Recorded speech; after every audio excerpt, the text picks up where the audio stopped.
Umphathiswa wesebe lobambiswano kohulumende nemicimbi yemvelo umama Nkosazana Dlamini Zuma uthi iphondo lempuma Kapa lisemva kwezoqoqosho esithi uninzi lwabantu abaphangelayo basebenza kwamasebe kahulumende. Umphathiswa ukuthethe oku kwingxoxo bezibanjwe lusikisiki nalapho bekugxile ekuphuhliseni oomasipala abaphantsi kwesithili OR Tambo.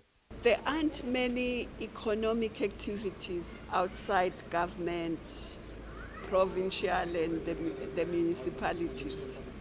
Most of the people who are employed, they're employed as nurses, teachers, doctors, police, municipal workers and so on. And of course there is a bit of trade that's happening, but generally there isn't much economic activity. Umphathiswa ukwathi nanjengoko eliphondo linomasipala abagudla inxweme lolwandle nje akukabikho maphulo okusebenzisa le nyweba yokuba nolwandle. We have the ocean, which is a long stretch, but we haven't really taken advantage of that as a frontier of economic development.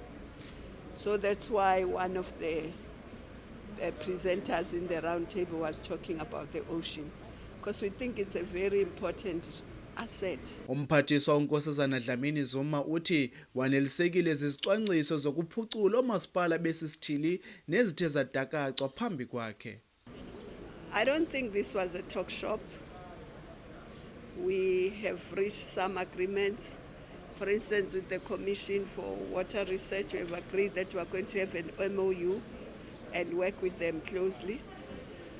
With the head of the cluster, Oceans cluster, Mr. Gino, we have agreed that we'll start something by December. Some work in Port St. John's on the ocean. Kwindaba ze taxi image ndikudala Nceba ndiselusikisiki.